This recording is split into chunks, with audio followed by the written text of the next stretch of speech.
There's a reason Dagestani fighters like Islam Makhachev and Khabib Nurmagomedov make people nervous. And it's not just the wrestling, it's the silence, the stillness, that eerie kind of calm you see in someone who's been through fire and doesn't need to prove it. While the rest of the fight world is busy selling themselves with trash talk, walkouts, and Instagram reels, these guys roll up in $20 0-cent sweats, mumble something respectful, and proceed to dismantle their opponent like it's just another Tuesday. And the wildest part, people love them for it. This isn't a story about technique. It's a blueprint, because underneath the cauliflower ears and stone-faced interviews lies a masterclass in confidence. The kind you don't need to yell about, the kind that's quiet, grounded, and frankly, terrifying. If you've ever wondered what it takes to carry yourself with that kind of energy, here's what you can learn from Dagestan's most dangerous exports. First, let's talk about respect. Real confidence isn't loud, because it doesn't need to be. Watch Islam before a fight. He's not barking into the mic or hyping himself up in rehearsed sound bites. He's usually talking about how strong his opponent is. He'll say things like, he's the best fighter in the world right now, or it's not going to be an easy fight. That's not weakness. That's a man who knows exactly where he's at and doesn't need to pretend otherwise.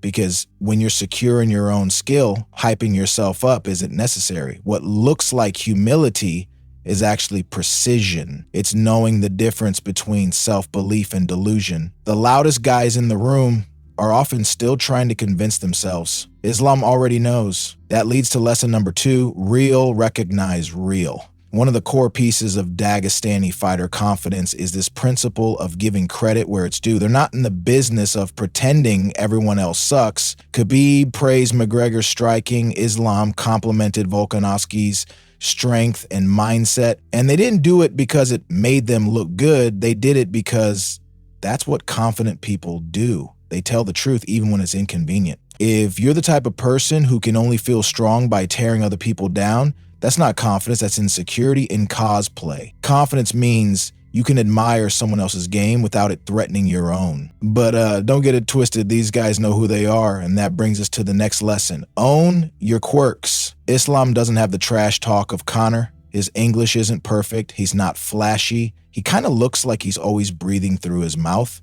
But he doesn't try to hide any of that. In fact, he doubles down on it, and people love it. He's real, he's different. And because he owns who he is, those things that might have seemed like weaknesses become part of the charm. One day you're insecure about your accent. The next day, the internet is quoting your awkward post-fight interviews word for word. The lesson? Confidence isn't about polishing yourself into some perfect shape. It's about owning the shape you're in and letting people feel the weight of someone who's not performing. Still, that grounded confidence doesn't mean they're humorless. Far from it. A lot of these guys are unintentionally hilarious, not because they're trying to be comedians, but because they're relaxed enough to be themselves. Islam will casually joke about submitting a kangaroo. Khabib will interrupt a press conference to roast someone's haircut mid-sentence. It's subtle, it's dry, but it's honest. And that's lesson 4. Don't take yourself too seriously. The moment you stop thinking every interaction has to be a PR move, you give your actual personality some breathing room. People respect someone who can laugh,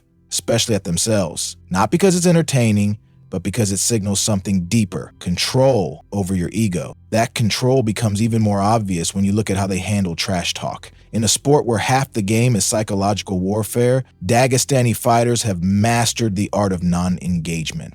Islam doesn't respond with scripted clapbacks or social media stunts. He just raises his eyebrows and tells you what he sees. This guy's been finished 7 times in the UFC. Cold, simple, factual, and somehow 10 times more devastating than a rehearsed diss track. That's lesson 5. Don't talk just to be heard. When you say less, your words carry more weight. When you speak only what you believe, people listen closer. And when you don't argue, you don't lose energy. It's all efficiency. And now we hit the final layer. Let your results talk louder than your mouth ever could. The reason Islam doesn't have to brag? Because his record does it for him. The reason Khabib didn't need to puff up his chest at weigh-ins? Because 29 men tried to stop him and 29 failed. This kind of quiet dominance creates a gravity around you. It makes people lean in. It makes opponents nervous because there's something unsettling about someone who doesn't need to convince you. So that's when you know they're not bluffing, they're just waiting. Here's the wild thing. This type of confidence isn't limited to fighters. You can apply it anywhere. You walk into a room. You don't need to dominate the conversation. Just be grounded.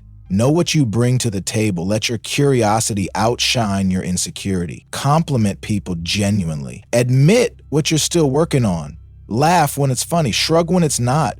And move like someone who isn't desperate to be liked. You don't need perfect words. You need consistent action. People trust quiet confidence not because it sounds right, but because it feels earned. And look, building that kind of presence isn't a one-day thing. It's a discipline. It means training when no one's watching, owning your story even when it's messy, speaking truthfully even when it's unpopular, and knowing deep down that you don't need to play the loudest to win the round. You just need to show up, do your work, and keep showing up until the scoreboard speaks for you. So what can you learn about confidence from Dagestani fighters?